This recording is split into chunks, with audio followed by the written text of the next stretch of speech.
What's up? It's your boy Dyon. We back again. This is episode 6 of Charged Up Pod Sports.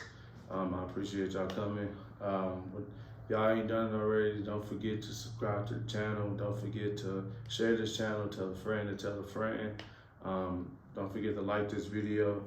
Like it up, do it up. Put me in the algorithm, damn it. But yeah.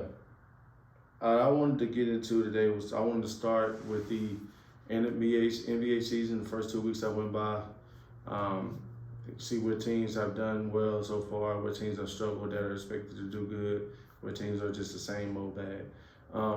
Then on the East and West, I want to rank my top 4 teams and compared to what I did at the beginning of the season. I'm probably it's kind of just be similar. If you ain't seen it already, go look at episode 1 and you'll see where I rank the teams and. But yeah, I'm gonna get into the NBA season first, and then I'm gonna get to the NFL season. The second half of the NFL season is about to start. Trade deadline just went by. Some deals that were made, some big names were moved. A couple draft picks were involved. Draft picks were moved. A couple injuries have happened recently in the NFL season. So yeah, without further ado, I want to get into it. I want to start with ranking the top 4 teams in the East and West.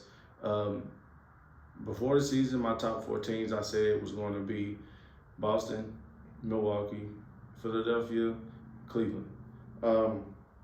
As of right now, only team that I would change right now, I hate to do this because it's my team. My Cleveland Cavaliers are struggling to score. We cannot score to save our life. I don't know what it is, but we cannot score. I want to see Imani Bates in the lineup. I don't know why they putting Isaac Okoro out there to start or at least give Imani Bates a couple more minutes. Like, the guy can flat out score. We don't know anything about him, he can score. I don't care how much of a liability he is on defense. So is Donovan Mitchell, But put Imani out there, let him see what he can do in the offense. And let him just flourish. Let him be a starter as a catch and shoot guy. Let him space the floor because right now we don't have that. We cannot score to save our life. So right now I will replace my Cleveland Cavaliers as the 4th best team in the East. I will switch them with Atlanta. Atlanta can score their tails off. Atlanta can score their tails off, and they're the opposite. They don't play much defense as much as my Cavaliers. Atlanta's offense is superpower with Dyon leading the helm, him and DeJounte Murray. DeAndre Hunter looks great this year. That team, Atlanta, is just a feisty team. They don't back down. They're not scared, and they go try to win.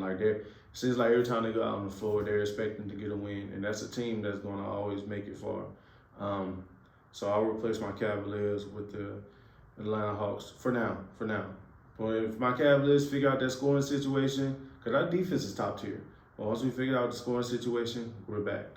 But Darius Garland did miss a few games, and Donovan Mitchell did miss 8 games. I believe, as a recording of this video, Donovan Mitchell is leading the league in scoring. I believe it's like 32.8 points. Luka went down to like 32.5, but Donovan is the leader right now.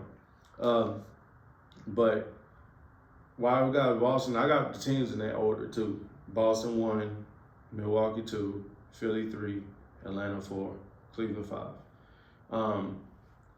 The reason why I got Boston number 1 because right now Boston actually looks like the best team in the league.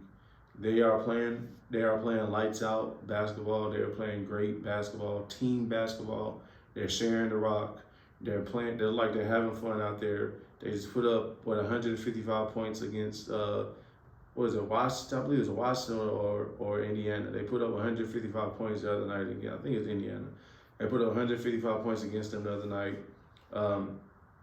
Everybody's getting the rock. There's no lopsided ball shares. Kristaps Porzingis is the perfect plug-in for that team. Although I don't like the starting lineup, Derek White should come off the bench and move Brown to the 2 and move Tatum to the 3, Porzingis to the 4, and Boo Horford to the start lineup to the 5. That's how that team should be figured out, and then let Derek White come off the bench and do what he do. Even though he's playing great, he's playing out of his mind this year. This might be Derek White's best season. Boston is playing as a cohesive unit for the first time I've seen them play in a while. I hope they can continue to build this and keep it going. Um, I did say before the season that Milwaukee might win 70 games.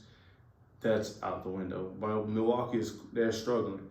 I believe it's not a power struggle there, but it is a struggle as far as identity goes. When they traded for Dame, they gave up their bench. They gave up Grayson Allen. They gave up some draft picks, and they gave up something else, man. It's not coming to me right now. Oh, Jordan Ward. So their offense is not flowing as they should. Thought it would be a perfect marriage and see how that would go, but as of right now, they're struggling to get their identity right. But they'll figure it out. That's why I say they'll be the number 2 team in the East. I do see Milwaukee figuring that out. I believe Giannis may have, this is just speculation, but I believe that Giannis may have gave Dame the keys to the offense and said, hey, this is your number 1 option. That's just how Giannis is built. That's why I'm speculating that he's done that. And I believe they're forcing it. They're forcing it to make Dame comfortable in that offense. So that's how it looks to me. Also, Brook Lopez and Bobby Portis is not playing up to par what they've been accustomed to the past few years. Also, Chris Middleton being in and out of the lineup with his recovery from his injury. I don't know who takes 2 years to recover from an injury that's not a torn ACL, but Chris Middleton obviously does. But that's my number 2 team in the East.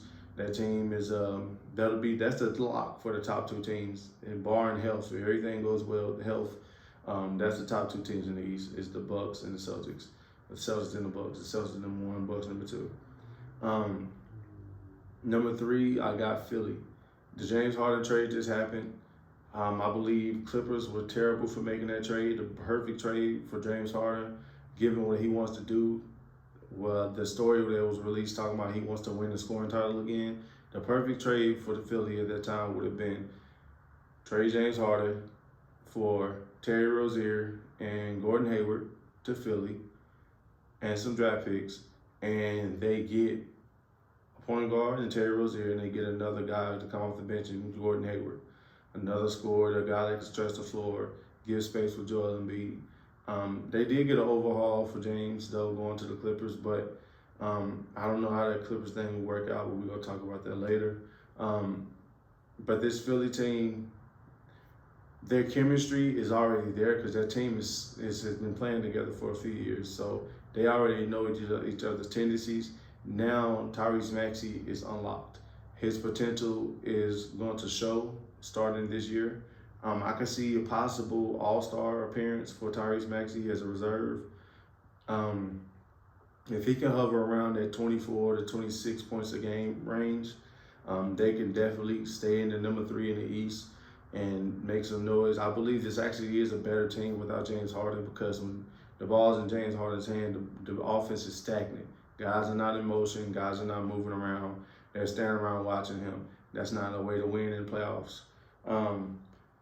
So I got Philly at number 3. Number 4, I got Atlanta. And the reason I got Atlanta at 4 is because I don't know what it is about Trae Young, but I love his heart. His heart, his motor at his size and the way that he's doing things, it's kind of admirable to watch him perform the way he does night in and night out. He's like I don't want to call him a dog, but he's like a small pit bull out there just going after it. And he's earned his nickname as Ice Trae. Like, he has ice in his veins. The guy can flat out score. The guy has vision, unmatched vision. And I can definitely see Atlanta solidifying that 4 spot if Cleveland doesn't figure it out. I'm going to just leave Cleveland out of it right now because we are struggling and, yeah, we just can't score. And it's another surprise team that I want everyone to watch out for. 2, actually. I said Orlando beginning of the season. Continue to watch Orlando. But I want guys to tap into Indiana. Tyrese Halliburton is a flat out superstar. I believe this is his coming out party this year. Yes, he was an All-Star last year. Yes, he did. He was on Team USA last year with the FIBA World Championships. Although Tyrese Halliburton may be the point guard of the future. Once Steph Curry and all the guys are out the league, Tyrese Halliburton might be the #1 point guard in the NBA. He has that skill. He's a great shooter. He can shoot the free throw. He's one of the best passers in the league, if not the best passer in the league. His vision is unmatched, and he can score his tail off. I believe he just dropped 43 the other night. So Tyrese Halliburton is a great point guard, and he's a big body too. He's like 6'5", 6'6", playing point. So he's going to have Indiana in that race. That's a team to watch. That's one of the teams to watch this year. I believe there were a couple games out of play-in last year, but the reason they didn't get in because they were just too young. You know, they were too young with Benedict Mathurin first as a rookie last year, and then you got Buddy Hield. You don't know if they're gonna trade him or keep him. I think they're gonna end up trading him this year. But Indiana will definitely be a team to watch, hovering around that 6 and 7 range. But that's on the East. And on the West, we got my top 4. Before the season, I said it was Memphis, the Clippers, Denver. I didn't say Denver. I said Memphis, the Clippers, the Suns, and the Warriors. I didn't say Denver because, and they have proved me wrong. I'm wrong. Denver, I can admit when I'm wrong. But I didn't say Denver in the top 4 before the season started because they lost too much, and I didn't see the guys that they brung in or what they already had picking up the pieces that they lost. I thought Bruce Brown was a big loss for them. Jeff Green, I thought it was a big loss for them. I didn't see this happening with they starting out 7-1 and performing the way they are. Joker is him. Joker may be 3-time MVP before his career is over. He is definitely putting it on his back. Jamal Murray is out for a few weeks. I think they say he's out for about a month with a hamstring injury that's lingering. So hopefully they can keep the boat afloat. But I still would say Denver is not going to be top 4 at the end of the season. My top 4, I'm gonna stick to it. I said Memphis. Once Ja comes back, there's gonna be a complete 360. I think it's good right now. Let me start with Memphis because I said Memphis is going to win the West. The reason why I think this is a good thing for Memphis right now because they're going through the growing pains and building chemistry while Ja is out. They did it last year. It was a totally different team. Yes, they don't have Tyus Jones. They got to figure this thing out. 2 things I would like for Memphis to do. One thing, they have the last 2 defensive player of the years on their team, and their defense is one of the worst in the league. I think their defensive efficiency is like 22nd. So the last 2 defensive player of the years, 1 perimeter player, 1 a paint player, and y'all can't defend anything? Okay. One of them was false defensive player of the year, maybe both. Evan Mobley should have had the last 2. But the 2 surprises, the 2 things that Memphis needs to do to get themselves back into contention once Ja comes back, even before Josh comes back, they got to play Derrick Rose. Play Derrick Rose. He is perfect for that team. He is built for that team. He will get that team energy. They need that on their team. Play him. Number 2, they need to play Kenny Lofton Jr. more. I would actually start Kenny Lofton Jr. as a 3 or a 4 and put him in position to do what he needs to do on the NBA court because he is a natural scorer. He has a big body. He is another rebounder. Jaren Jackson Jr. is not a natural rebounder. Kenny Lofton Jr. may give up some points on defense, but I believe that your best defense is your offense, and he is one of those guys that can score with ease. But Desmond Bane is balling right now. Desmond Bane is doing all he can to carry Memphis. It's just not working out for them wins-wise right now. Their defense is horrible. But I do believe Memphis will figure it out. I don't know about them winning the West anymore, but they will definitely be a top 4 team when Dyon comes back. It might be too late, too little, but I definitely see Memphis getting back into that hunt once Dyon returns. My top 4 now would be the Clippers, even with James Harden. It's just too much firepower there. Clippers, Denver, well, not Denver, Clippers, Phoenix, Golden State, and who I have? It's a Golden State, and I want to say it was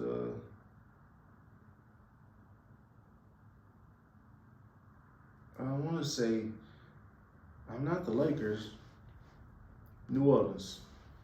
My top 4 now would be, as far as we're speaking just strictly regular season, my top 4 now would be Clippers, New Orleans. Zion's playing out his mind. C.J. McCollum's playing great also. So Clippers, New Orleans, Memphis, and the Suns. The thing with the Suns I want to get into is Bradley Beal did start out the season. He hasn't played yet. He started out the season injured. I believe he's supposed to debut this week though, probably before this episode drops, episode 6. And KD is balling out his mind. Kevin Durant is carrying them. He's trying to do whatever he can. They are under 500 at the time of this recording, but I believe they'll figure it out because they just had too many injuries. Once Devin Booker is back in the lineup, once Bradley Beal's in the lineup, they'll be all right. Devin Booker has been in and out of the lineup, but when he's played, I think he's played 2 games so far. He's averaging like 32.5 points and 8 rebounds and 11 assists. That's great, for him. That's great, period. I believe that's going to get them over the top once they get him back healthy. But that's why I got Phoenix in there. But number 1, I got the Clippers. The Clippers being number 1 in the regular season as far as the seed goes. They will be number 1 seed. They're just too top heavy. How are you going to guard all day? Only if James Harden learns how to play off the ball and Kawhi and PG starts to learn how to make cuts. More so PG than Kawhi. I think PG, he actually admitted that he's not a good cutter. With this team, their best offense would be the motion.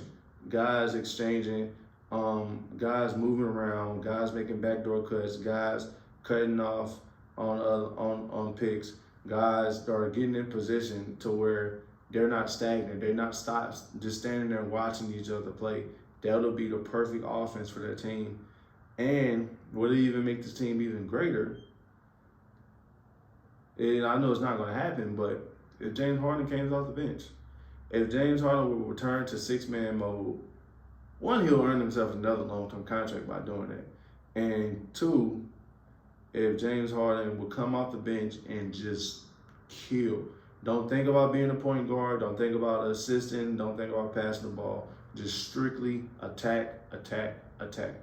Get to the line, score as much as you can, but coming off the bench doing it. With the team that's starting lineup with Westbrook, Harden, George, and Leonard, and Zubac, it's a lot of firepower there. Guys are going to watch each other play a lot because those are all great ISO guys, but their best facilitator there is Russ. Russ is going to give you the energy every time, and he's going to come out and find you in the best spots. He's not like James. The difference between Russ's assist and James' assist is James Harden's assist is mostly pick and roll assists. He's going to find you with the pocket pass, and he's going to get you when you roll into the basket. Russ, he's literally looking. That's why he has so many turnovers, because he's scanning the court to find guys that are open. He's literally scanning every time he comes down the court. James Harden doesn't do that. So so the assist number, every assist ain't built equally. So Russ, with that team, should continue to have the identity that he has, and he needs to continue to push the tempo like he's been doing. But I believe James doesn't need to be in that offense with Russ on the floor at the same time because James is a ball stopper and he's trying to get that, dribble, dribble, dribble. So with this team, those guys should get off the ball within 3 to 4 dribbles. I'm talking 5 seconds off the shot clock. Within 5 seconds of the shot clock, that ball should be out your hands or shot up. That'll be the best offense for this team. If they do that, this team can average 130 points. Like literally, they will shatter the record for offensive efficiency and scoring points per game. Like they will shatter the every offensive statistical record if they learn how to move faster, get in better shape, and get the ball out of their hands quick. I wouldn't say necessarily like the 7-second offense with Phoenix and no 5 or 6, but I was saying more so no ISO and just standing there and watching guys. Guys are moving, but you're doing your thing too. You're trying to get to your point immediately. Don't wait around and wait for it to happen. No, you got to get the defense exhausted. You got to get guys moving. You got to get the defense to make mistakes. You got to get the defense to foul you. You got to get the defense in foul trouble. You got to bump them. You got to hit them. And that's the way this Clipper team should play. And that's a guaranteed championship if they play that way and guys stay healthy. But that's a big ask. But I am proud of Kawhi and PG because they have played in every single game this season. I think they played 7 games, and all 7 they've been on the lineup. That's admirable for those two. That's already more than 10% of last season. Like, matter of fact, that's over a third of what they played last season together. They played 38 games together last year, so it's a third of that already. Keep that going. The third team I said was who did I say? I said the Grizzlies. I said the Suns. I said the Clippers. Number 4, I would say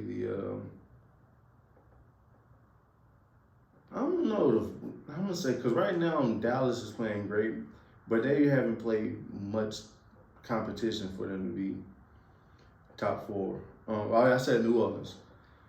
The reason why I said New Orleans is because people don't remember December 1st last year, even though it was early in the season. December 1st last year when Zion was out for the season, when he got hurt. The Pelicans were number 1 in the West. Like, their record was great. They were playing great. They played great back. The Pelicans are a good team when Zion plays anyway. That team can do some great things. They can definitely be a 4 seed in the West. And I can definitely see Zion playing over 50% of the games this year for the first time in his career. Not his first time. He played 61 games 1 year. But I can see him playing a major part of this season and carrying them to the playoffs. I want to see Zion in the playoffs for the first time. I think everyone would like to see that. That's great basketball. But yeah, that's my top 4 in the East. That's my top 4 in the West. So far, my MVP is actually a surprise because I didn't think about him. And when I gave my MVP predictions before the season in episode 1, go back and like and video and watch it. But I gave my MVP prediction before the season was who did I say? I said it was going to be Luka or Jason Tatum. I said Luka or Jason Tatum will be the MVP. But right now, Jason Tatum is looking like the MVP. He has the best. His team has the best record, tied for the best record. They have the best offense. They have one of the best defenses. They have the best point differential. They're beating teams by 20+ points. Boston is in a position to where the title is theirs to lose. Jason Tatum is going to carry those guys possibly to a championship. And right now, he's looking like the MVP of the season. I know it's early, but Jason Tatum, he might be the MVP this year. He might be the first Celtics MVP since Larry Bird. And I can definitely see him winning it this year. Right now, I believe he's averaging 28 points, 9 rebounds. No, it's 30 points, 9 rebounds, 5 assists. 30 points, 9 rebounds, 5 assists. And he's shooting 60% from the field, 50% from 3, 90 from the free throw line, and he's playing lights out. Jason Tatum has actually grown to be one of my favorite players in the league, man. I love to watch Jason Tatum play. One thing I would like for Jason Tatum to do more is do more post-ups and stop facing up a lot of times. He can shoot his tail off, but when it comes to him actually being in the post, his post game is far more superior to one, his handle and his shot making. His shot making in the post could be like a Kevin Durant or Kawhi Leonard. Like, he is that great in the post. I don't know if you guys have ever seen Jason Tatum in the post, but he's one of the best players in the league in the post. He just doesn't do it a lot. That's why I would like to see more of him doing. And he'll conserve a lot of energy by doing that.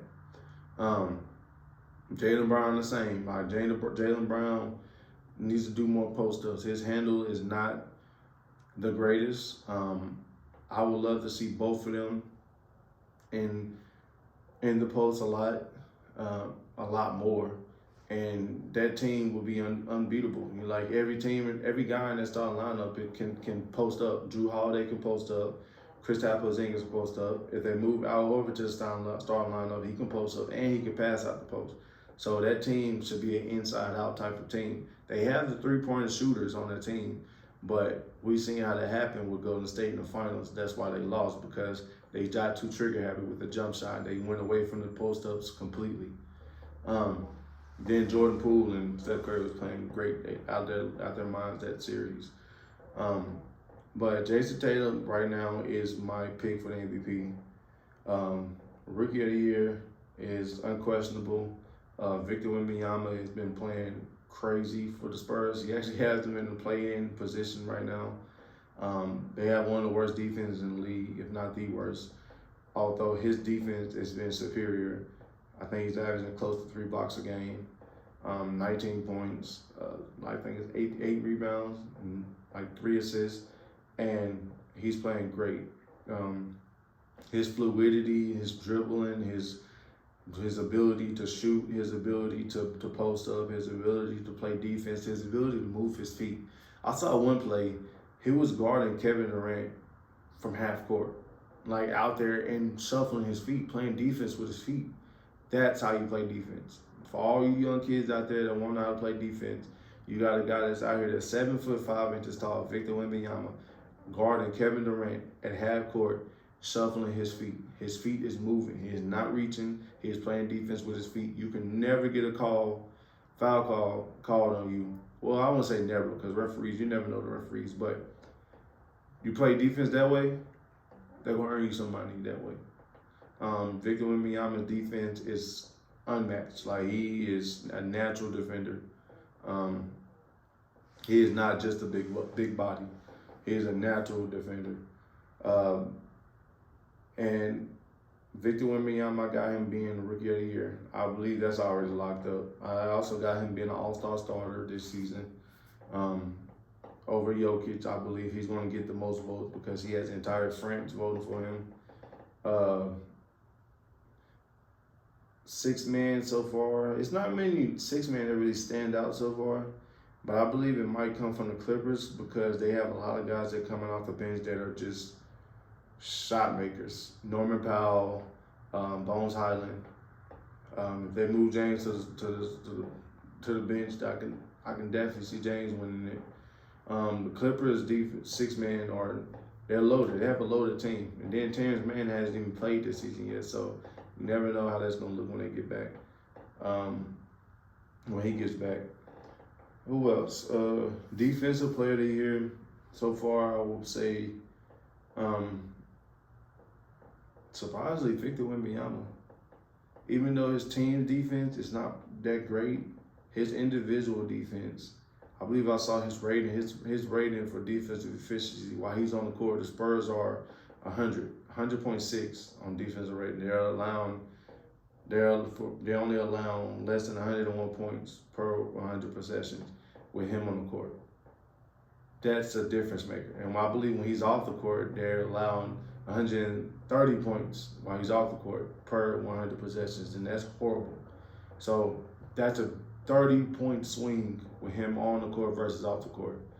I could definitely see Victor Wembanyama being Defensive Player of the Year as a rookie. Although if he doesn't win it, my other go-to guy on defensive player should have been defensive player of the year last year, Evan Mobley. We had the number one defense last year. We have a top defense this year. I don't know if it's number one right now, but our defense is unmatched right now. Evan Mobley is playing great.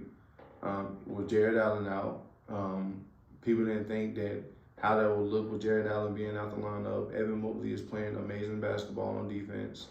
I would love Evan Mobley offense to improve a little bit more. But, yeah, that's my defense player of the year predictions. But we're going to get into the surprise teams. I already said surprise team in the East. Surprise team in the West would be Minnesota. Minnesota is surprising me because Ant-Man is not surprising me. I'm a huge Ant-Man fan. I love Ant-Man. I believe he's going to be the face of the NBA. His charisma, his game, his work ethic is up there. He checked all the boxes. And how could you not love the guy? You've ever seen him speak. He's a guy that I believe everybody would love to be around. But Minnesota is a team that has surprised me. Only reason they are surprising me because the Gobert and Towns kind of match up, how they're starting together. I would get rid of Towns, keep Gobert for his defense and his size. And right now he costs less. He costs less than Towns. I believe Towns is actually due for a supermax if he makes an All-NBA team again, or if he makes a period. Karl-Anthony Towns is a great player. He's probably the most talented big in the league as far as scoring wise. The perfect team, the perfect trade for that would be trade Karl-Anthony Towns away from Minnesota, trade him to, it's one of these two teams, my prediction. Miami, right now Miami is struggling. They need a star. Bam Adebayo is not a natural five. He should not be playing a five. I would trade, if I'm Minnesota, I would trade Karl-Anthony Towns away for, this would be kind of like a three-team trade. I would try to get Bam Adebayo, Kyle Lowry, DeMar DeRozan. That'll be three guys I would go look for as Minnesota to pair them with Anthony Edwards. Kyle Lowry would be that veteran guard that comes off the bench because Mike Conley is doing great. DeMar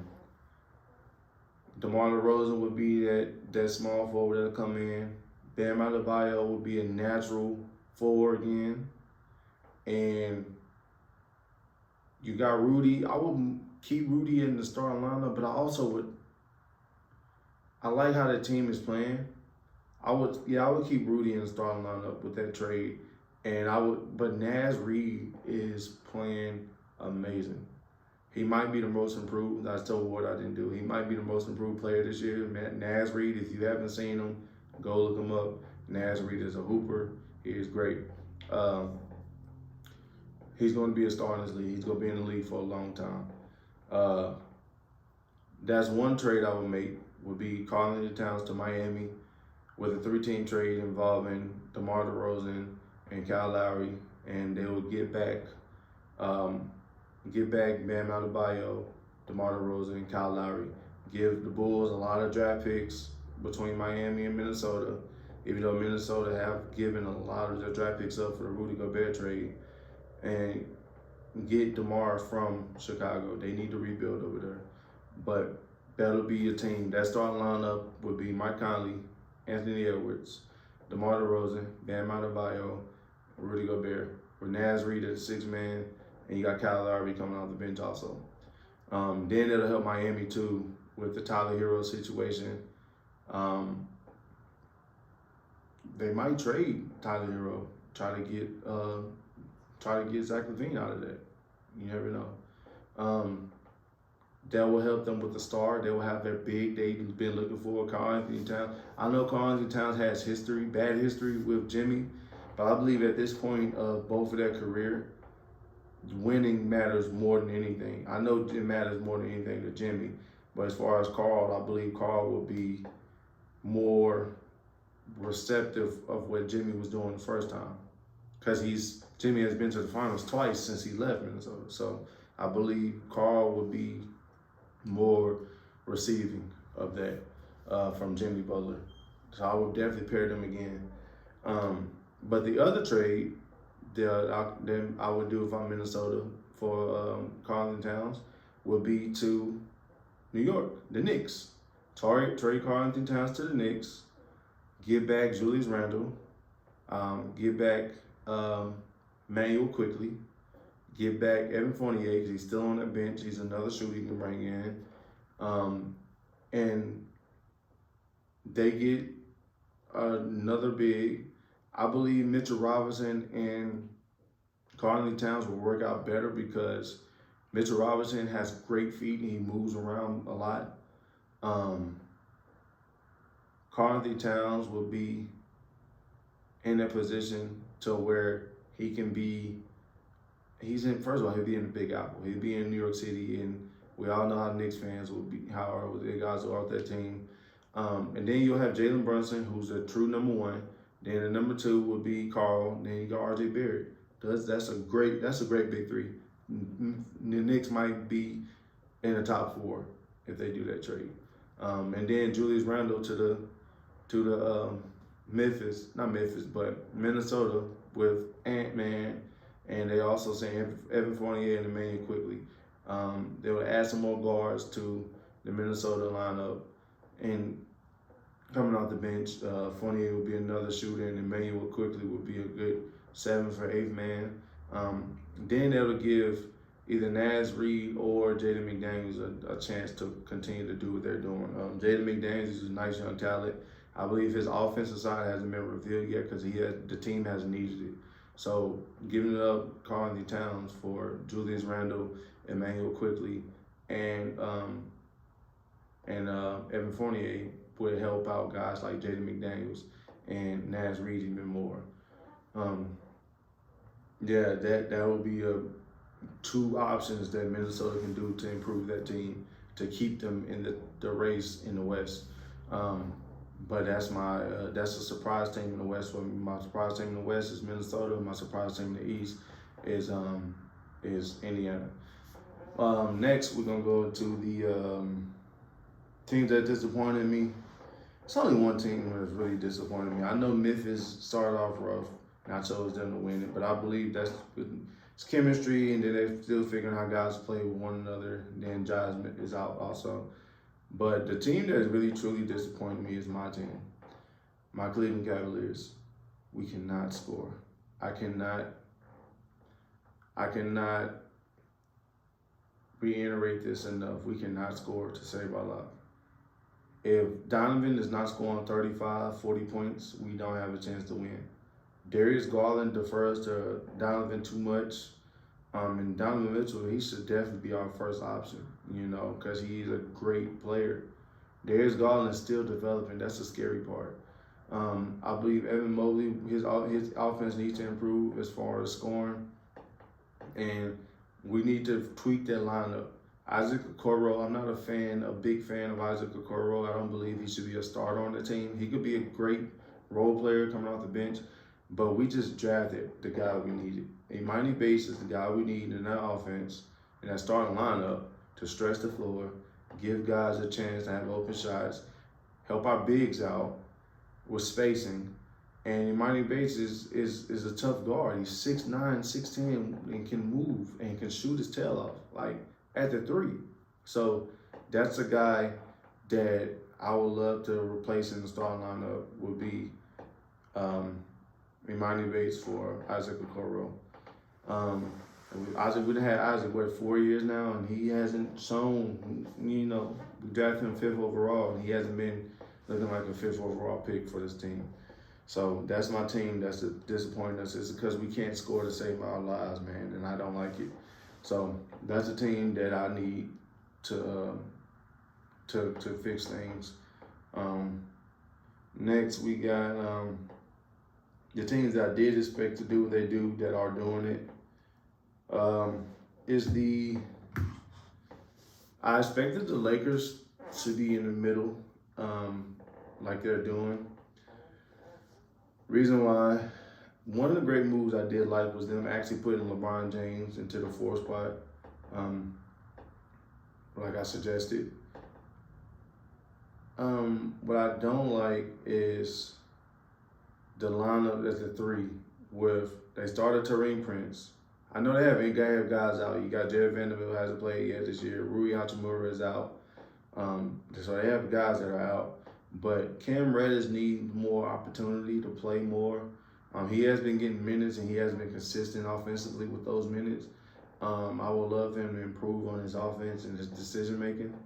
That's probably why he's on his 4th team in 3 years will be his decision making. Is it the 4th team? The Hawks, the Knicks, and the Blazers. Yeah, it's 4th team in 3 years. So I would definitely have Cam Reddish at the 3 just to stretch the floor on that team, give AD and Brian a lot more room in the post. But I would move. I do like the way and Austin Reeves has improved. I think last night he almost had a triple-double. He had 23 points, 10 rebounds, 9 assists. People got to remember, he played in the Olympics this year. He hasn't had time to rest, to really sit down. So he's playing how he should be playing, you know. He's playing like somebody who's played all year, who hasn't had an off season. I believe he had like 2 weeks off. So he has been playing like I expected. And D'Angelo Russell needs to improve on just his deferment. Like, I believe he defers way too much. Like, do you not know how cold you are? D'Angelo Russell is a natural scorer, and he's playing like he's scared to play with legends. I'm not calling him a scary player, but what I'm saying is his ability to score versus what he's putting out there doesn't match up. The Lakers need more from him as far as him just recognizing who the hell he is and starting off early. If D'Angelo Russell comes out every game and is firing early, like starts hot every night, the Lakers will be a better team just based off that. They know first quarter, D'Angelo will go bring it. Now we can really give Brian his minutes down at 39 years old. The Lakers, I expected the Lakers to be in the middle of the pack because I expected, AD to miss some games. He's going to probably miss the next game with that hip spasm. I believe it was kneed inside by Bam. That's what they reported. But you can't expect a 38, 39-year-old LeBron James to just, even though he's capable, but you can't expect that to be your number 1 option. I don't even know if his ego as a legend, I don't even know if the legend's ego will allow him to be a number 2 option or a number 3. Especially with the talent he has, like, he can't rely on his number 1 he's trying to give the keys to. So I believe that's why LeBron is still going hard. I think he played 42 minutes the other night. That's not what is going to help them win a championship. It's a long season. That's who I expected to play the way they're playing. And another team I expected to play how they're playing is who else? I did expect Golden State to play how they're playing because once I knew Chris Paul was going to the bench, I was like, oh, this is going to be the easiest thing ever. They're a top 4 team because of it. Golden State, they're saying that Steph Curry is probably playing the best he's ever played in his career, which is saying a lot this season. Steph Curry is playing freely like he's always been. Clay is actually playing better than he did last year. He's still getting his feet in right. Draymond just came back. Chris Paul is on the bench now, coming off the bench. Chris Paul is playing amazing coming off the bench for that team. That's exactly what they needed to help those young guys. Kuminga is playing lights out. Looney is playing what he's supposed to do. Moses Moody even came in and done some things for the team. Their chemistry is already there. I would just like to see those guys up against more tests than what they have, because I think they've played the Kings twice already. that can't be how it is. I would like to see those guys go perform against Denver. I want to see Denver play Golden State, see how they match up. Um, yeah, that team is playing great. So that's what I would like to see continue to improve, would be just their reliance upon one another. Steph Curry's going to be Steph Curry. Draymond's going to be Draymond. Clay's going to be Clay and Jack and everything. Chris Paul just needs to know that he is welcome in the offense. He needs to continue to know that. I'm pretty sure they're telling him that, to just be him, be himself out there. Chris Paul also needs to attack more, you know. I think that's why I said that wasn't going to be a good thing with him and Draymond in the lineup at the same time, because they're both players trying to do the same thing. They're not trying to score. So that's why I think that was a great idea, moving him to the bench. But Jonathan Kuminga is looking great coming off the bench with Chris Paul. I like how they're doing that. They're staggering each other with that. I would love to see one team that I would love to see improve, continue to improve, because they actually have a good roster, would be Houston. Houston roster, yes, they're really young. Dylan Brooks is playing out his mind. I think he's averaging like 18 points, 6 rebounds, and 6 assists, shooting 50% from the field and 40 from the three, and 90 from the free throw line. Dylan Brooks is playing great. F all of you who say he didn't deserve that money. Now look at Memphis without him. Amen Thomas is playing great with that team. He's still getting his feet wet in the league. Alperen Sengun is, oh my gosh. I told y'all, didn't I tell y'all before the season? I said, well, go back to episode 1. Alperen Sengun is the best player on the Houston Rockets team. No, it's not Jalen Green. It's not Jabari Parker. It's not even Fred VanVleet. It's Alperen Sengun. If you go watch his game, he might be the first player on that team that might be an all-star with their current roster. He is a great passer at that size. He can score. He can rebound. He's a big body, and he plays well enough defense to not get exposed. And Alperen Sengun is one of those guys that teams, I know the teams have a game plan for him. They have to strategize and go look at everything, his tendencies and all that. You have to scout him, really. Like, you really have to scout him. He's a guy that you have to scout. Alperen Sengun is probably the guy that keeps you up at night. So that team needs to play through him. I believe Ime Udoka has saw that already, and he's going to continue to do that, because he right now is the only guy on that team that looks like all-star worthy this year, or soon, period. He is all-star worthy. Alperen Sengun is going to be a great player in this league. Houston, keep him. That's your guy. I'm telling you, that's your guy. So, without further ado, let's get into the football side, the NFL. I believe this was week 9 that just passed. Yeah, week 9 just passed. Week 10 starting today. Tonight, the Bears play the Panthers in Chicago. 1-17 versus a 2-17.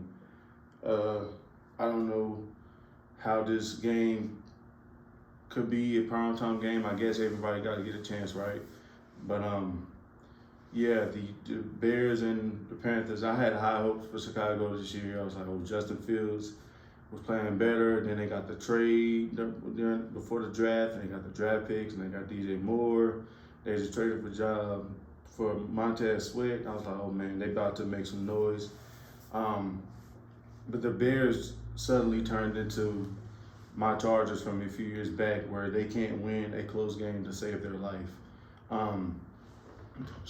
Carolina, on the other hand, I'm not going to judge Carolina off of this year and next year at all, because I wasn't expecting Carolina to do too much. Anytime you give away your best playmaker and your top pick on the next draft coming up, you're bound to, that's a recipe for disaster. And you didn't add any playmakers to fill in for the playmaker that Carolina lost, DJ Moore.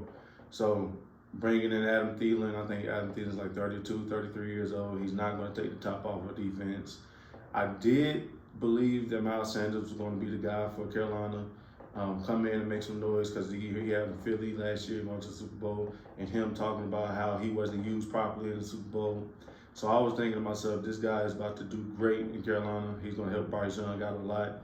And I think he lost his position. I think he's not even a starter anymore. I believe Chuba Hubbard starts now. Miles Sanders is not performing the way he's supposed to. I don't know if he has 300 yards rushing in the season so far, and it's already week 10. But Carolina, I wasn't expecting Carolina to do anything this year at all.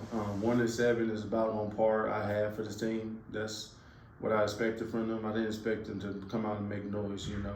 Bryce Young gets a start.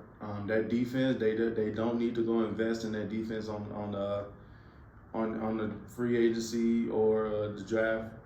If they do invest in that defense, add some more DBs, some guys that can stay on the field, because Jeremy Chin and J.C. Horn cannot stay on the field at all, health-wise. I believe Brian Burns is hurt also. So they got some guys out. Shaq Thompson's out for the season. So it's a couple guys on the defense missing. But as far as pivotal pieces, they don't need to go invest in that defense next season. They need to invest in the offense heavily. I would spend every draft pick I have as Carolina next season on that offense. Receiver, tight end, running back, offensive line. Like, I'm using whatever I need to do to put Bryce Young in the best position possible, because we've seen that you can have a high-powered offense and still make some noise with a terrible defense. The Chiefs have done it many years already with Patrick Mahomes. I'm not saying Bryce Young gets Patrick Mahomes, but you know what I mean with the offense. So yeah, this game tonight, I'm taking Chicago to beat Carolina.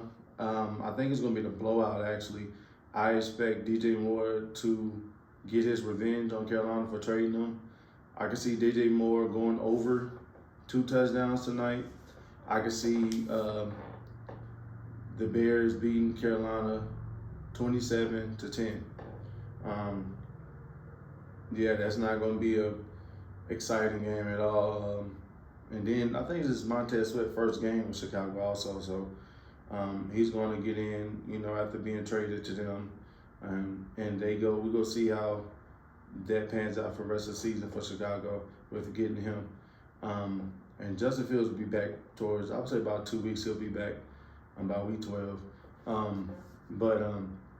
Yeah, I believe they'll beat Carolina badly tonight. Next up, we got the Colts and the Patriots. Colts and the Patriots, man. I believe the Patriots are in the same boat as Carolina with the young quarterback, no talent around the quarterback. Only thing that Mac Jones has that Bryce Young doesn't is a legendary coach. He has Bill Belichick over there. I also believe that Bill Belichick and Bill O'Brien is not using Mac Jones to his full potential. I mean, they can't really. You know, you can't put them in the best spots because they have no talent. That team is just not a talented team. They haven't done much with that team to put Mac Jones in the best position. That's why I'm hating that they're benching him to put him in the spot, and he hasn't even been warranted being benched, you know. I got the Colts beating the Patriots. I say the score will be 21-17 Colts. No, matter of fact, 21-14 Colts.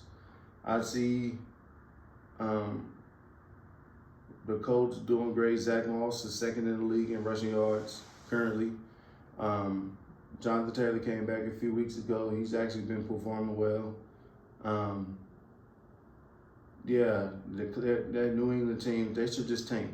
And I'm not talking about tanking for a quarterback either. I mean tank for some weapons. Try to go get Marvin Harrison Jr. Try to go get the receiver out of Texas. Try to go get the receiver out of Florida State.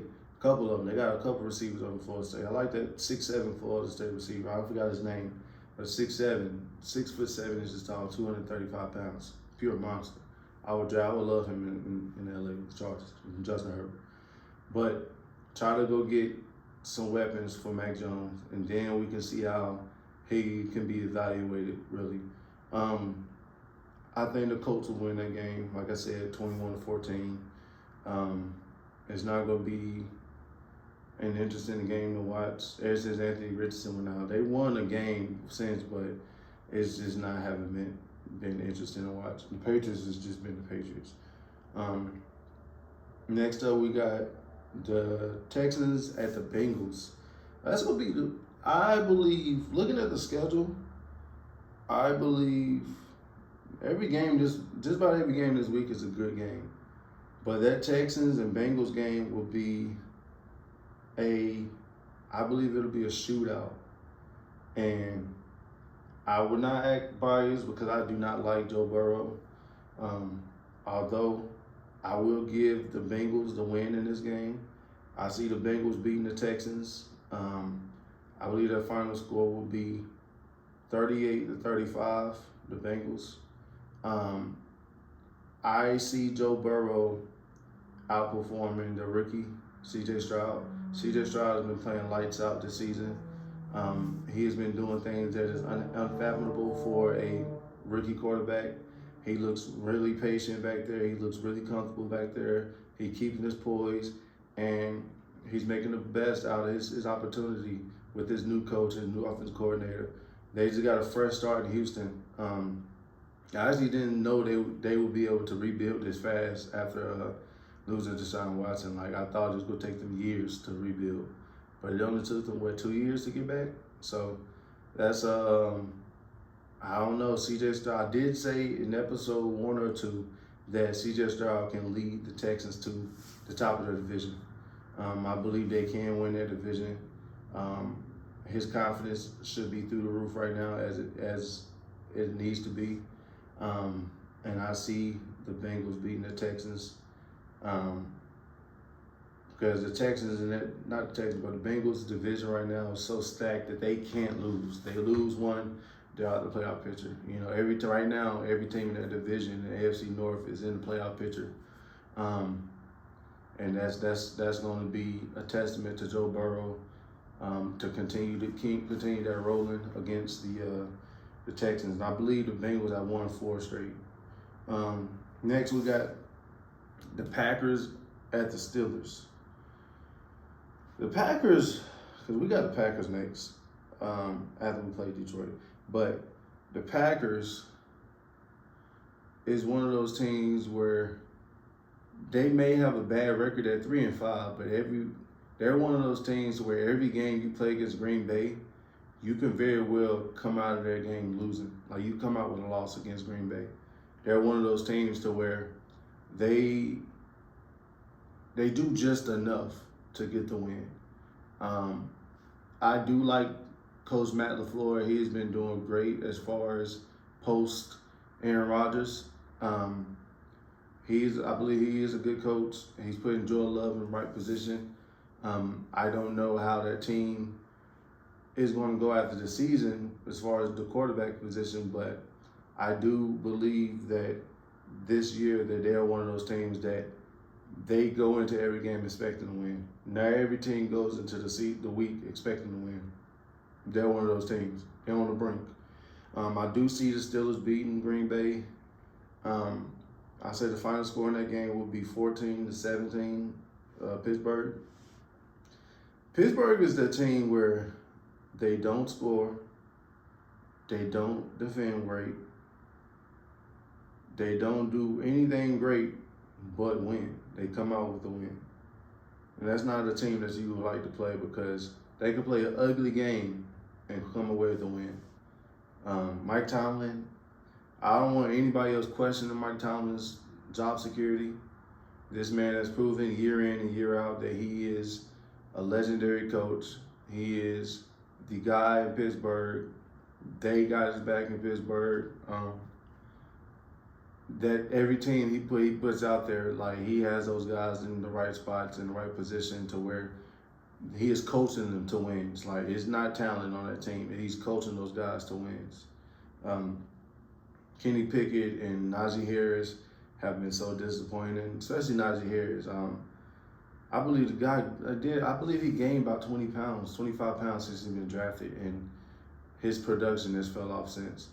Um, Although I believe I saw something where Deontay Johnson is unhappy about how he's being used in Pittsburgh, his frustration.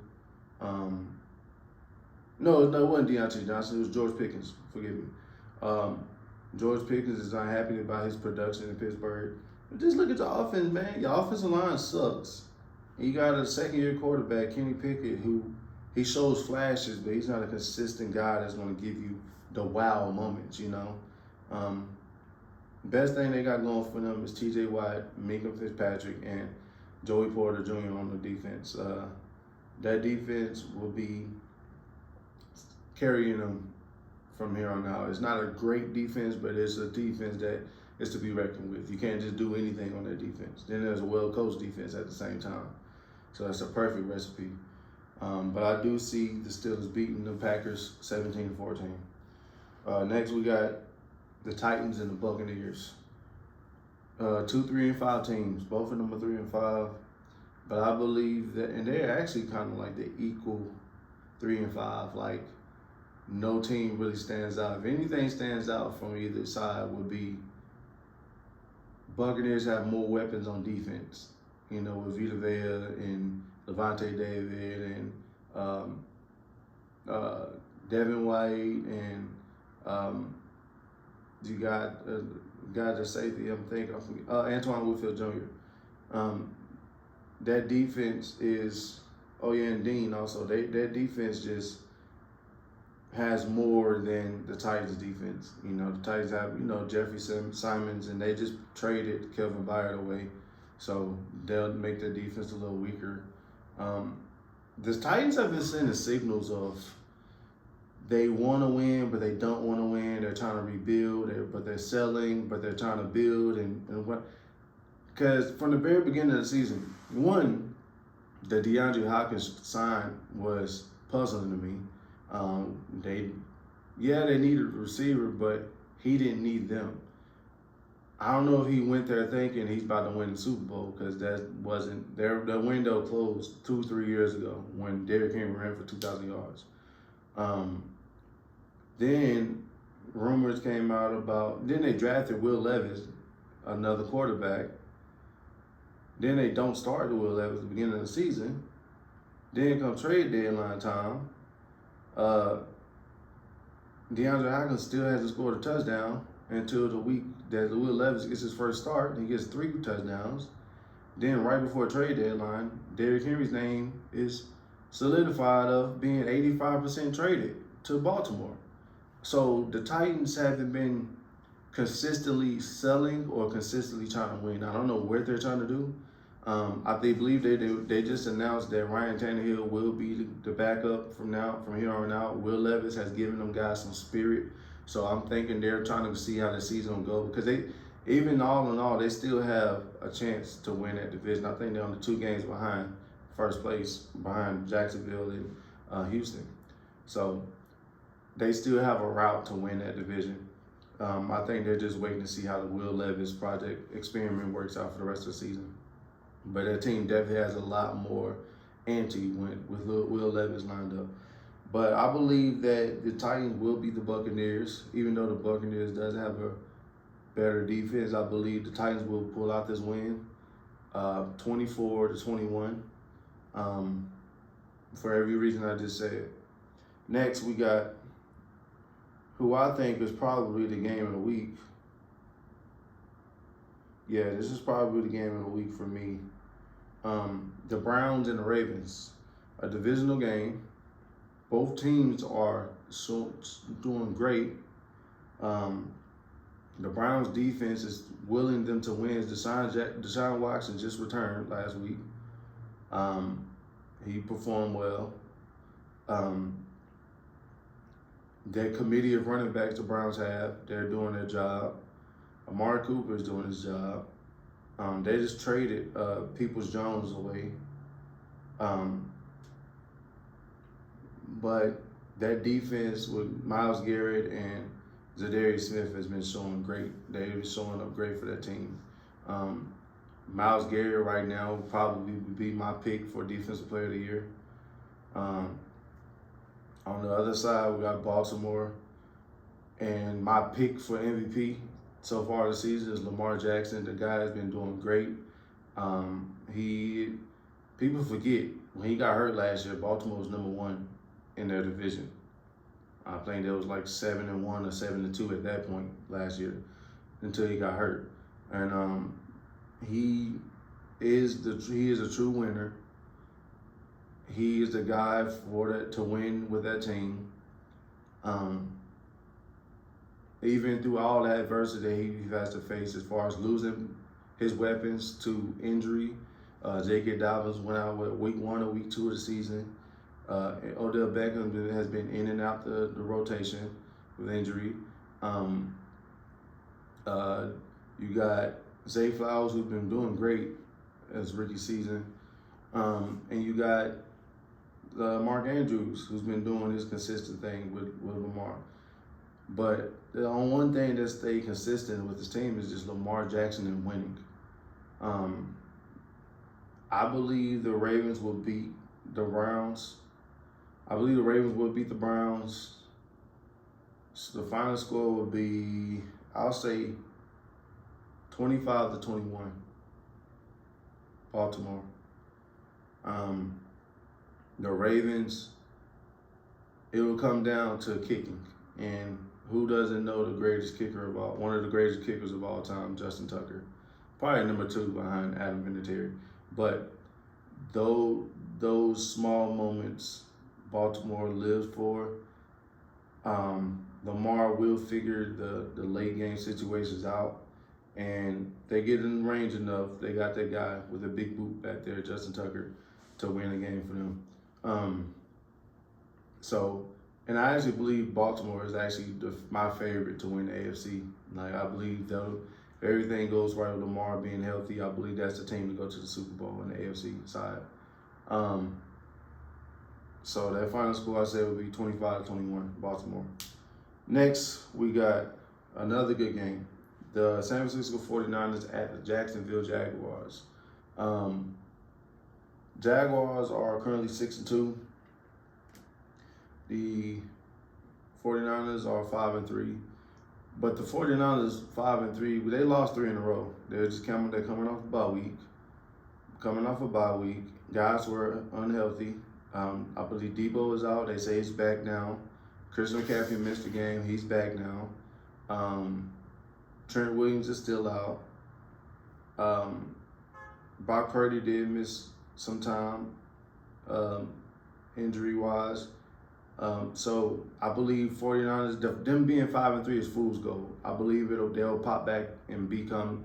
I still would choose them to be the #2 seed in the NFC, behind Philly. So I believe they'll come back and get their face back, because when they're fully healthy, they're the best team. And they just traded for Chase Young. I wish my guys could have made that move. Chase Young was going to be spectacular. I think he's 24, 25 years old. He's going to perform greatly. Like, I love Chase Young. I love his motor. Only thing that's wrong with him has just been health, just injuries. If he's healthy, he's one of the best pass rushers in the league. And then matching him up with Joey Bosa and that defense on San Francisco, match made in heaven. I wish we could have made that move. But Chase Young probably found a home in San Francisco, and that wasn't even an underrated move. That was a perfect move for that team. Just another guy. He doesn't have to do everything. He can just come in and do his part, and I believe he will. I got the 49ers beating the Jacksonville Jaguars. I say 28-24. 28-24, San Francisco. Yes, it is in Jacksonville. But I just believe this will be the week that 49ers get their rhythm back. They got some new guys over there now with Chase Young. They actually traded for somebody else. I forgot who it was they just got. There's another guy they got on defense. but that team is one of those teams to where they are trying to win consistently, and that's going to make the difference for them this season. I believe they'll win out the rest of the season. So yeah, I got 49ers beating the Jaguars 28-24. Next game we got the Saints and the Vikings, both 5-4. The Vikings started off with 0-4 and they won 5 in a row.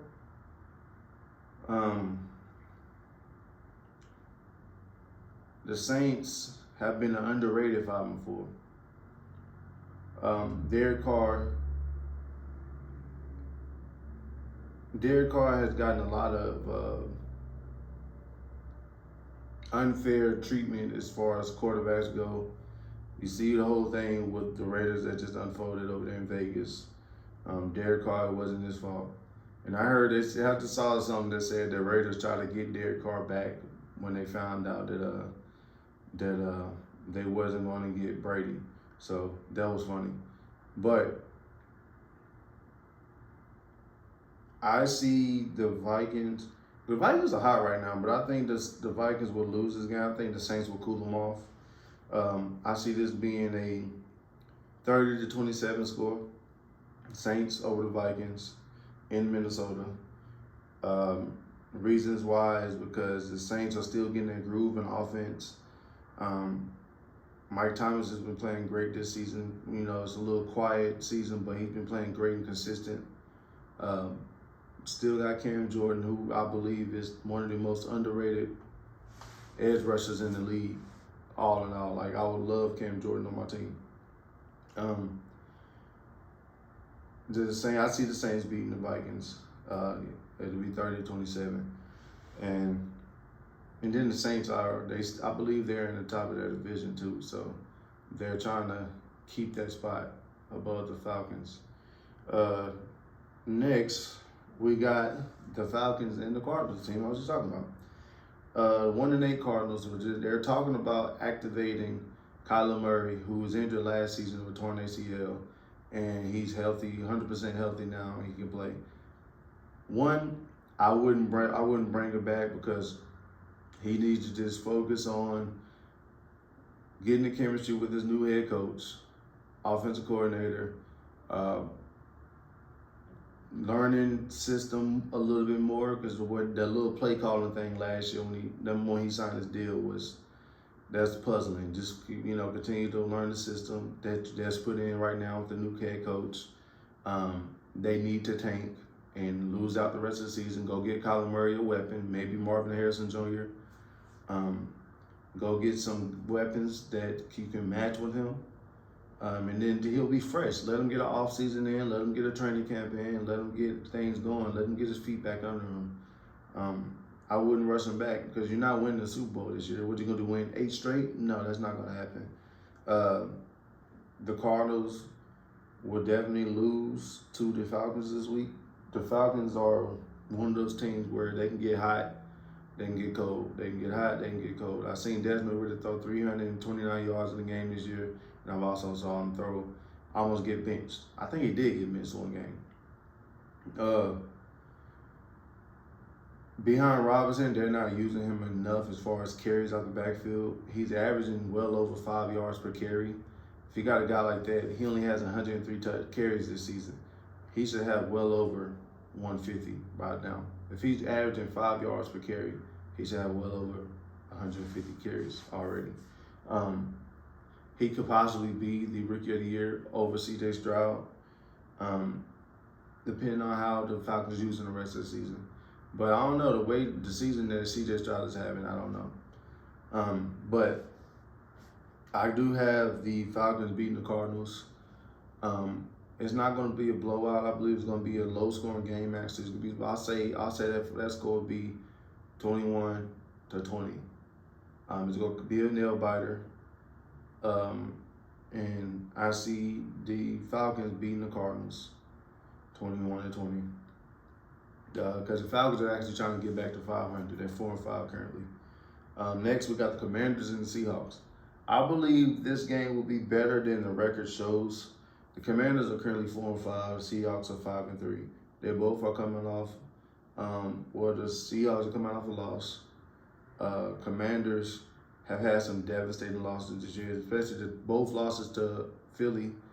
They were performing great. They were playing out their mind. Sam Howell is the guy for them. I don't know if they believe that he's the guy for them. But the Washington needs to go get them a running back after the season. Brian Robinson Jr. is okay, but they need a explosive running back that's going to match up with Sam Howell and give Terry McLaurin time to run this route and make things develop and that offense can flow and get them some freaking offensive linemen. This man is averaging about 6-7 sacks a game. He touched the ground so much, like, dude, that's toughness right there, though. He's definitely a quarterback for them, I believe, and they need to invest in the offensive line, please. Just like the Panthers need to draft offense, the Commanders need to draft lineman, offensive lineman. Tackle, guard, center, guard, tackle. Get you some linemen to protect Sam Howell. That's your investment right there. I do see a way where the Commanders, I can see an upset right here. I do see a path where the Commanders come out on top against the Seahawks. I can see the score being in this game being 31-28. I got Commanders winning that in Seattle. Even with all the sacks and things, Sam Howell is in that offense is explosive. That's what I like to see. They're showing resilience, perseverance, and toughness, and they're actually making plays still. Next, we got the Jets and the Raiders. Go Chargers, we beat the Jets. The Jets' offense is underwhelming. That's an understatement. They need to run those running backs more. I know their offensive line is not that great, although they have the personnel of those running backs with Breece Hall and Dalvin Cook to where between the two, they should share 50 touches a game between the two. And I mean that them running backs can lead them to the playoffs beside that defense. I don't know if you remember the Pittsburgh Steelers team in 2010 that made it to the Super Bowl against the Green Bay Packers. That Steelers team had a phenomenal defense. I think it was 08. It might have been 08. That Steelers defense had a phenomenal, historic performance throughout the season in 2008. That Steelers defense. This Jets team have remnants of that. All they need to do is mimic that Pittsburgh offense when they were running the ball all season. Breece Hall and Dalvin Cook, there's no way Dalvin Cook should have only 5 touches in a game.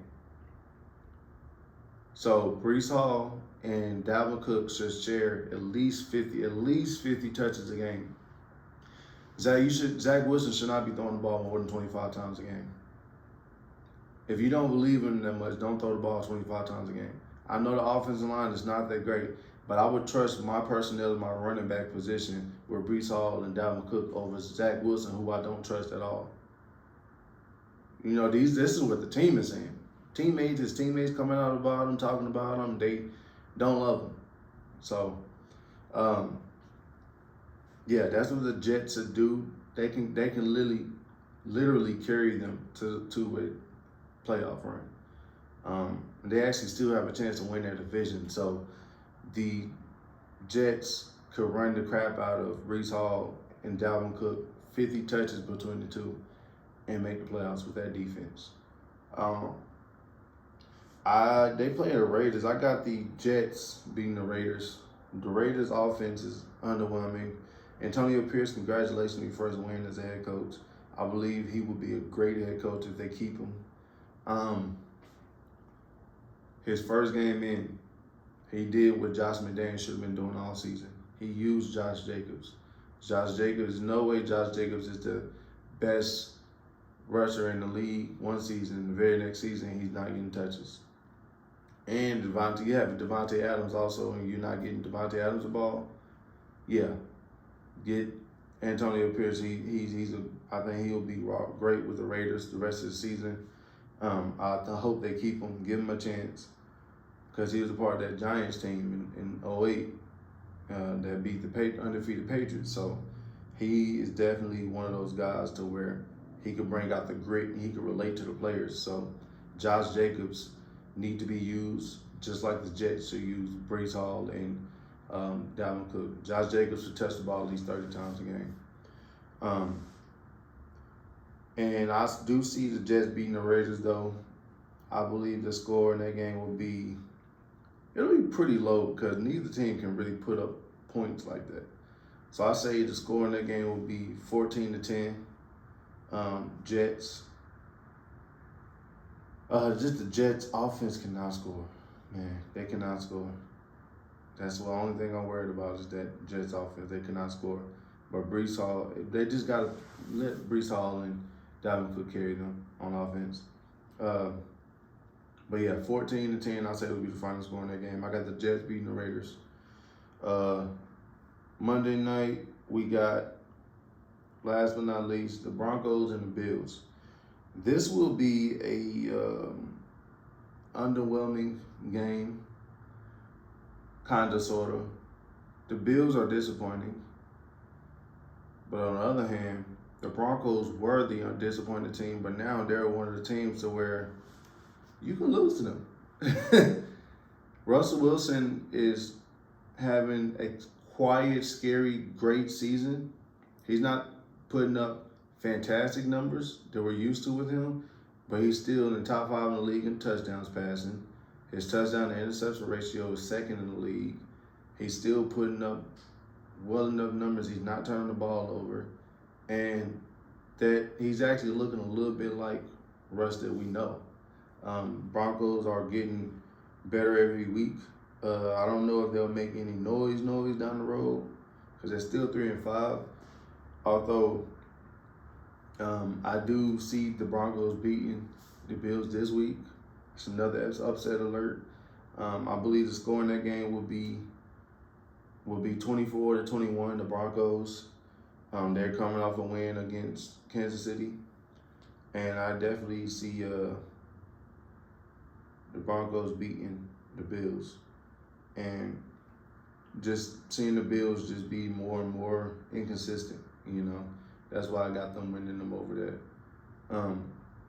Right now, the mock draft would be the top 5 picks right now would be Arizona 1, Carolina 2. Well, the Bears on that pick. Carolina 2, Chicago 3, Giants 4, and the Patriots 5. 2 of those picks are the Bears. They got the Carolina pick in theirs, but out of the quarterbacks available and the teams the 5 teams I just named that needs a quarterback, the only teams that need a quarterback from the 5 I just named is the Giants and possibly the Cardinals if they can get somebody to take Kyler Murray. I don't believe Carolina needs a quarterback. I don't believe Chicago should move on from Justin Fields. I believe they should keep him and don't draft a quarterback. And I don't believe that New England needs a quarterback. But they probably will draft one because teams get scary with the quarterback position. The top picks available in the draft is Caleb Williams at 1, Drake May at 2, Marvin Harrison Jr. at 3, Olu Fashanu, offensive tackle, at 4, and Brock Bowers at 5. I believe that Brock Bowers at 5 to New England would be a perfect pick for that team. That'll be a weapon they can use. The weapon that Mac Jones needs. That'll be a great start for that team. The offensive tackle for the Giants, that's kind of questionable, even though they do need more blocking because their rotation in the offensive line since Eli Manning has retired has been terrible. Like, this guy's been in and out the lineup.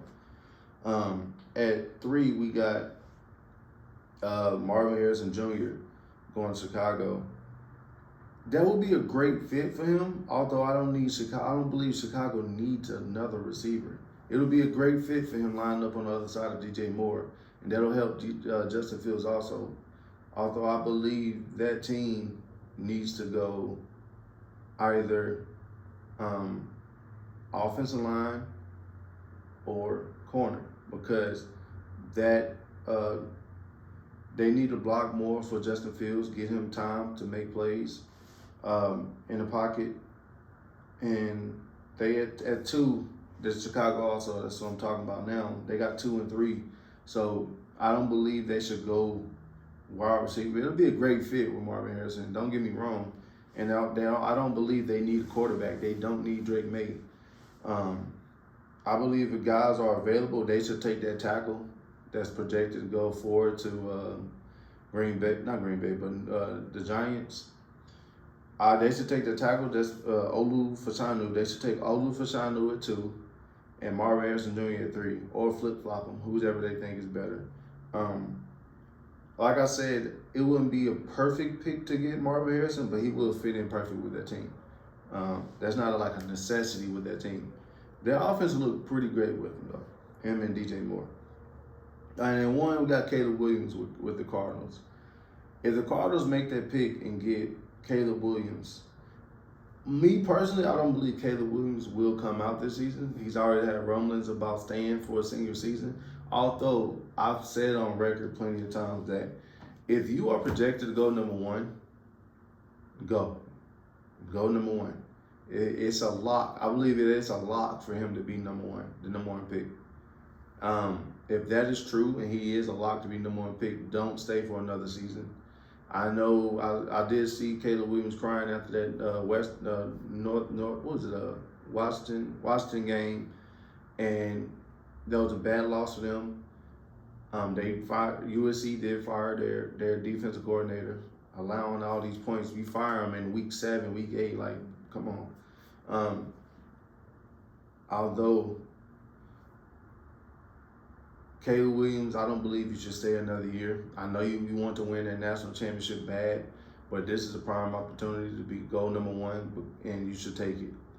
If the Cardinals are there number 1, I believe they probably will end up trading that pick because they also own the Houston pick from last year when they traded their 3rd pick away for Will Anderson Jr. when the Texans got him.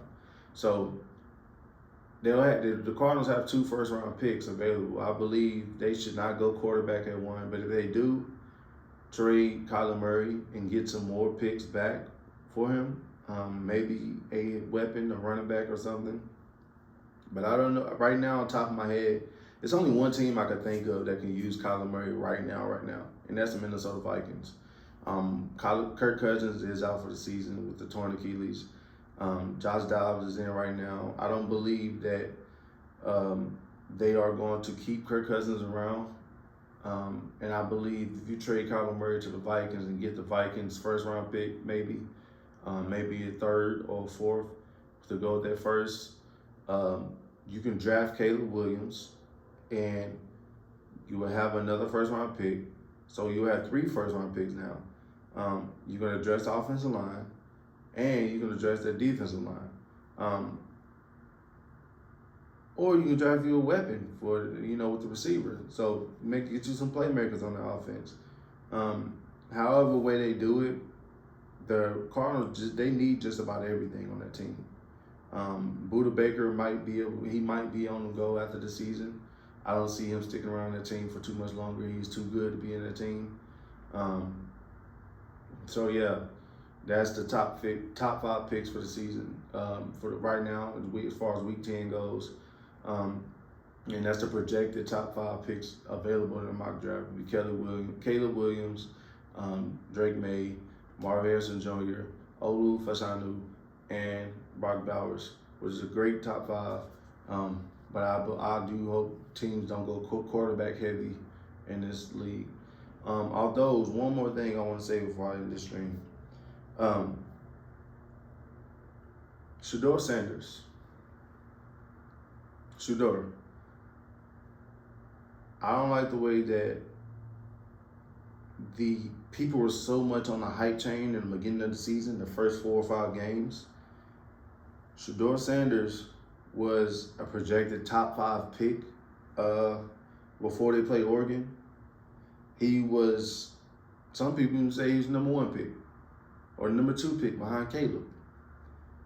I don't like the way they've done him as far as when they started losing. Yes, I get it. Their team is not that good. And I even said before the season, they're going to go 6-6. That's my projecting for Colorado for the season. I still stick to it. They're going to be 6-6. They will make a bowl game.